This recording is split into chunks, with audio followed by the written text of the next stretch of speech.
सादर जय श्री राम मित्रों, स्वागत है आपका हमारे चैनल में। हम बात कर रहे हैं एकादशी व्रत किस प्रकार करना चाहिए, क्या है एकादशी व्रत के नियम और किन नियमों को करने से आपको एकादशी के व्रत का पूरा फल प्राप्त होगा। तो चलिए जानते हैं इस महत्वपूर्ण जानकारी को। यदि आपने अभी तक चैनल सब्सक्राइब नहीं किया, सब्सक्राइब करें वो बेल आइकन अवश्य दबाएं जिससे अपडेट रहें आप सभी पौराणिक व धार्मिक जानकारियों से।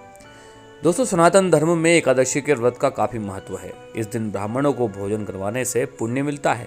एकादशी माह में 2 बार आती है, कृष्ण पक्ष और शुक्ल पक्ष। इस तरह वर्ष में 24 एकादशियाँ होती है। और इस साल जो है अधिक मास यानी कि पुरुषोत्तम मास है, जिसे मल मास भी कहा जाता है।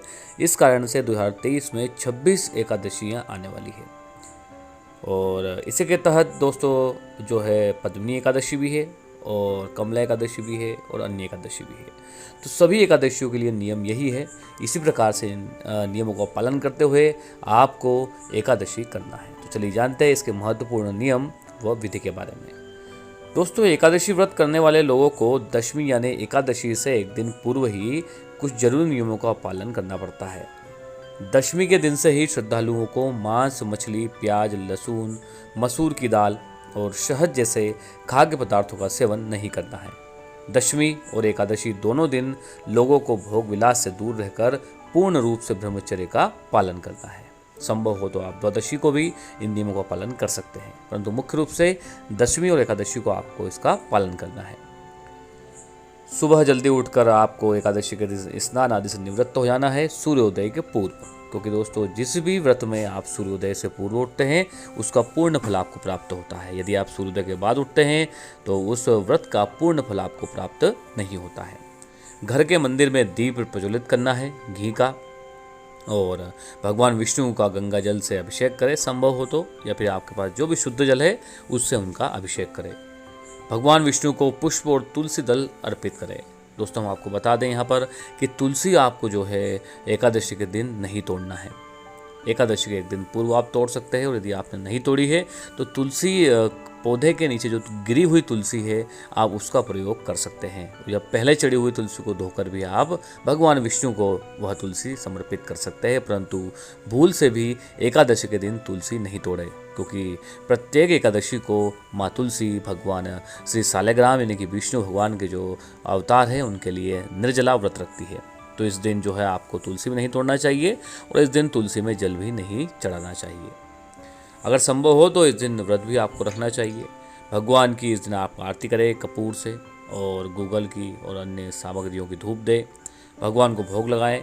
और इस पावन दिन भगवान विष्णु के साथ ही माता लक्ष्मी की पूजा भी आपको अवश्य करनी चाहिए। दोस्तों, इसी के साथ ही एकादशी व्रत के दिन और उद्यापन पर ब्राह्मणों को भोजन करवाना चाहिए। पूजन कितना भी बड़ा या छोटा हो, सभी व्रतियों को श्रद्धा के साथ इसे करना चाहिए। एकादशी व्रत का उद्यापन किसी योग्य आचार्य के मार्गदर्शन में ही आपको करवाना है। और उद्यापन में 12 माह की एकादशियों के निमित्त 12 ब्राह्मणों को पत्नी सहित निमंत्रित करना है। यदि संभव न हो तो 12 मंदिरों में आप यह दान दे सकते हैं। उद्यापन पूजा में तांबे के कलश में चावल भरकर रखें। अष्टदल कमल बनाकर भगवान विष्णु और माता लक्ष्मी का षोडशोपचार पूजन करें। षोडशोपचार पूजन में भगवान विष्णु प्रसन्न होते हैं, और पूजन के बाद हवन आरती अवश्य करें और ब्राह्मणों को भोजन दें, गाय को भोजन खिलाएं और वस्त्र दान आदि दें, जिससे भगवान जो है आपसे प्रसन्न होंगे। क्यों करना पड़ता है उद्यापन? किसी भी व्रत की पूर्णता तभी मानी जाती है जब विधि विधान से उसका उद्यापन किया जाए। उद्यापन करना इसलिए भी आवश्यक है क्योंकि हम जो व्रत रखते हैं उसके साक्षी तमाम देवी देवता, यक्ष, नाग आदि होते हैं। ऐसे में उद्यापन के दौरान की जाने वाली पूजा और हवन से उन सभी देवताओं को उनका भोग प्राप्त होता है। इस दौरान किए जाने वाले दान दक्षिणा से व्रत की पूर्णता होती है और मन की इच्छाएं पूरी होती है।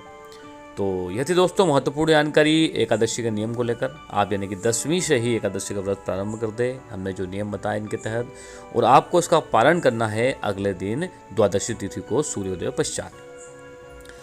तो इस प्रकार से दोस्तों जो है आप एकादशी का व्रत रखें, जिससे आपको इसका पूर्ण फल प्राप्त होगा।